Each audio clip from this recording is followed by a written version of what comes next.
waa 10 sabab oo inta badan dadka shaqaalaha markii shaqada ay ka tagayaan ay sabab ka dhigaan loona baahan yahay qof kasta oo maamulih ama manager inuu runtii la socdo shaqaalihiisa haddii 10 ka mid kamid meesha uu ka jiro waa inuu runtii ka ilaaliyaa shaqaalaha dawada 10 kaashi koowaad wuxuu noqonayaa qofka shaqaalihi hadduu arko shaqadan uu qabanaya inaanu jeclayn haddii qofka shaqaale uu jeclaan waayo shaqadan uu ka shaqaynayo oo passion haddii la waayo xamaasad iyo jacayl uu u qabo shaqada haddii qofka shaqaalaha laga waayo oo jacaylkaasi ama xamaasadaasi meesha ay ka baxdo waxay u dhowdahay qofka shaqaalihi inuu ku fakiro inuu meesha ka bedesho daawada dadku marka ay ka shaqeynayaan shaqo ay jecel yihiin passion ay u leeyihiin xamaasad ay u hayaan kama daalaan laakiinse qofka haddaanu shaqadan uu ka shaqeynaya aanu jeclayn oonu runtii naftiisu aanay ka helayn markiiba runtii waxaa soo galaya caajis markiiba waxaa soo karaahiye ayaa soo galaysa shaqada uu jecel yahay uu necab yahay markiiba waxaa soo galaysa shaqada inuu ka tago inuu ku fakero marka calaamada koowaad ama sababka koowaad shaqaaluhu ay shaqada uga tagaan waxa weeye iyagoo shaqada aan jeclayn sababka labaad dawada waxa weeye shaqadan uu qofku ka shaqaynayo iyadoo aan runtii buuxin qofkan valueskiisii qiyamkiisii iyo ahdaaftiisii haddii shaqadaasi buuxin weydana qofku shaqada uu ka tagaa isagoo shaqo fiican qofku haysta oo lacag fiican qaata haddana hadduu arko shaqadan qiyamkiisa inay ka soo horjeedo mabaadidiisa noloshan uu ka leeyahay inay ka soo horjeedo ahdaaftii isla xaqiiji inaanay shaqadan aanay gaadhsiineen hadduu qofku shaqalu taa ogaadana oo uu yaqiinsadana wuxuu ku fakiraa shaqadan siduu uga bedelan lahaa marka iyaduna waa sabab keentaa qofku runtii shaqada inaanu kusii raagin markuu arko qiyamkiisa inay duminayso oo shaqadu ay dhib u keenayso qofkaasi shaqada uu ka bedelanaya dawada sababka saddexaad waxa weeyaan ay keenayaan qofka shaqada inuu ka tago waa qofkan shaqaalaha ah oo runtii ogaada ama dareema shaqadan inaanay kor u qaadin xagga aqoontiisii iyo khibradiisii iyo kartidiisii hadduu arko inaanay shaqadan faa'iidaba u lahayn oonay kor u qaadin qofkaa shaqaale wuxuu ku fakerayaa shaqada inuu ka tago oo uu ka bedesho marka shaqadu noqoto mid uu ogaado inuu wax uga dambeeya aana jirin oo already wax khibradoo dambe uu ka faa'iidaya aana jirin aqoon u kordhaysa aana jirin macluumaad dambe uu helaya aana jirin tababarray wax kale uu ka helaya aana jirin aqoontiisu aanay ku dhismayn halkaa uu taagnaanayo qofkaasi wuxuu oranayaa war shaqadan mid kaaga fiican ood kor uga kacdo ood khibrad ka hesho ood aqoon ka hesho raadso buu oranayaa shaqada inuu ka bedesho ayuu badnaanaysa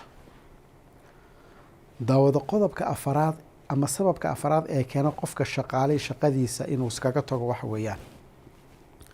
waa qofkan shaqaalaha ah oo uu maamulayo maamule aada u adag aada u qalafsan runtii aanu qofkan jeclayn hadduu maamulahan maamulayo qofkan shaqaaluhu noqdo maamule aada u xun oo qalafsan oo qalbi adag oo naxariis lahayn oon shaqaalaha u wanaagsanayn oo runtii dhib badan ay kala kulmayaan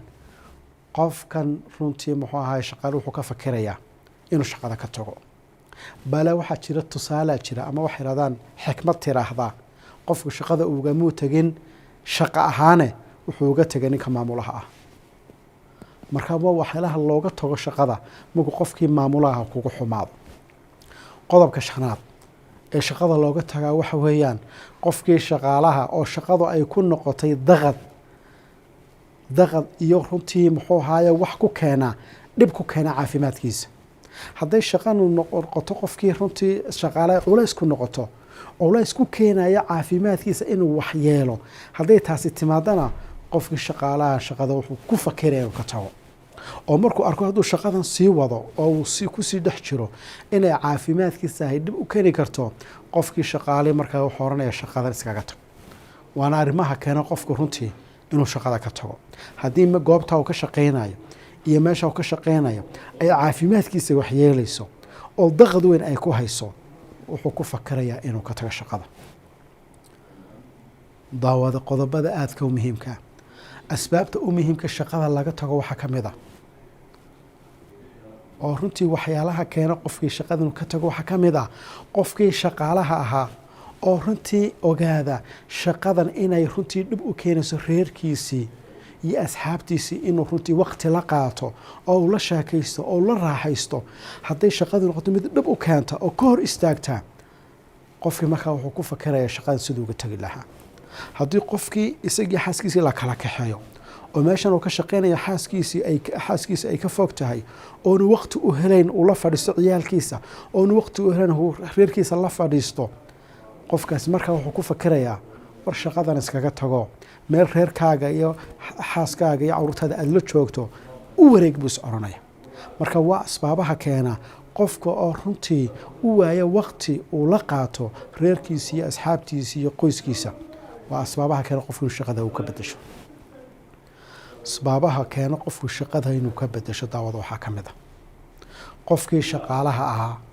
oo ogaada meeshan creativity inaan loogaba baahnaynba qofkii shaqalo ogaada meeshan inaanu fikirku soo jeediy cidba qaadanayn fikirkiisu aanu soconayn waxba inaanu ku soo kordhin karin ibdaaciisa iyo waxyaalaha isaga ka dhex guxaya inaanu ka dhex xaqiijin karayn hadduu qofku shaqada uu ka dhex arko waa asbaabaha keena qofku shaqada inuu ka tago hadduu arko cidba inaanay tixgelinayn raygiisa fikirkiisa aan la qaadanayn fikirkiisa aanu shaqaynayn hadduu wax soo kordhiyo aan la tixgelinayn hadduu qofku taa dareemana waa waxyaalaha niyadjabka keena ee ku abuura qofka shaqaale inuu ku fakiro shaqada inuu iskaga tago daawo asbaabta kale inuu keena inuu qofku shaqada uu ka tago waxaa ka mid ah qofkii shaqaalaha ahaa oo dareemo promotionba inaanu jirinba qofkii aan la dalacsiinayninba oo weligii intaas muddo dheer buu meesha joogo wax dalacsiina muu helin oo mana soo socoto muddo dheer buu xafiiska fadhiyaa wax weyn wax uga dambeeyo dalacsiini ma jiro promotion ma jiro qofkuna hadduu taa isna oo ay ku dhacdana waa waxalaakana qofku inuu isweydiiyo war shaqo kale ood promotion hesho oo tan kasii fiican oo ka sarreysa oo ka mansab sarreysa raadso ayay arrintana ay tahay waxyaalaha ku abuur qofka inuu shaqada uu ka tago asbaabaha keena shaqada inuu ka tago waxaa ka mid a qofka oo runtii waxba aanay u kordhayn xaggii dhaqaaluhu maalintii koowaad uu bilaabay ee loogu bilaabay mushaharkii loogu bilaabay ilaa hadda qaadanaya mushaharkiisii ma kordhaayo dhaqaalihiisii ma kordhaayo waxba isma bedelayaan waa arrimaha keena qofku inuu ka fakiro shaqada inuu iskaga tago oo uu raadsado shaqo uga fiican xagga mushaharka iyo dhaqaalaha daawade asbaabaha keena qofku inuu shaqada uu ka tago waxaa ka mid a runtii allahuma salli calaa maxamed keensanaya qofku inuu ka wareego shaqadaas waxaa ka mid ah qofka oo shaqadii saameynba aan ku lahayn qofku hadduu ogaado shaqadan uu qabanaya inaanay impact inaanay lahayn saameyn inaanay lahayn oonay bulshada ku lahayn oonay shaqaalaha ku lahayn oonay cid kale ku lahayn oo wax saameynaba aanu lahayn arrintaas hadday qofka shaqaalaha ay ku timaadana waa waxyaalaha kana qof inuu ka fakiro inuu shaqada iskaga tago maalintuu qofku shaqaaluhu dareemayo shaqadiisa inay saameyn leedahay oo mujtamaca ay wax ku soo kordhinayso inuu wax ka bedelayo runtii arrimihii bulshada inuu bulshadiisii wax la qabanayo inuu dad horumarinayo inuu arday soo saarayo inuu shaqaalaha wax u qabanayo inuu dad ka farxinayo maalintuu ogaado shaqadiisu inay saameyn leedahay uu joogaya xataa mushaharku hadduu ku yaryahay uu joogaya laakiinse markuu ogaado shaqadan uu qabanayo inaanay wax saameynan lahaynba sidii aalada birtoma u shaqeynaya wax saameynay leedahayna ma jirto qofku markaas is oranaya war shaqo saameyn la-ood wax adliis waxaad qabato waxay ummadda u tarayso u wareeg buu is oranaya arrintaasna waa arrimaha keena qofku inuu shaqadiisa iyo halkan uu ka shaqeynayo inuu ka wareego daawada 10 qodob aynu sheegnay waa 10 qodob oo runtii keensanaya qofkii allahuma salli calaa maxamed shaqaalaha ahaa inuu ku fakiro shaqada inuu ka tago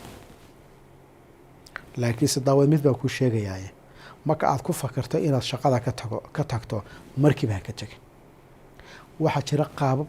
wanaagsan oo shaqada looga baxo haddaad tirada aniga mushaahar fiican ma qaato waan ka tegayaa, ama dalacsiin maan helino waan ka tegayaa, ama maaha meeshan runtii maxaa maamulaha isku fiicna waan ka tegayaa, adiga oon qorshayaal la iman waad jabaysaa, kugulama talinaayo. laakiinse goortaad ka tegaysaa waa goorma, waa goor qorshahaaga uu sax yahay oo dhibta kaa soo gaadhaysa haddaad ka tagto iyo haddaad ku jirto ay badan tahay dhibta kaa soo gaadhaysa haddaad ku jirto. waa goor aad qorshe aad samaystay A iyo B C aad samaysatay, oo haddii halkan aad ka tagto meel kale tegaysa ay jirto xaqiiqo tahay oo la hubo. ma raba inta shaqada aad ka tagto inaad beri maqaaxida soo fadhiisato, taa lama rabo. waxaa la rabaa haddaad shaqo ka tegayso waa inaad wax reason saxa kaga tagtaa, asbaabo saxa kaga tagtaa, meeshaad u socotaana ay noqotaa meel ka fiican meesha haddii aad joogto. dawada intaasi kusoo koobanaa. wassalaamu calaykum waraxmat ullaahi wabarakaatu.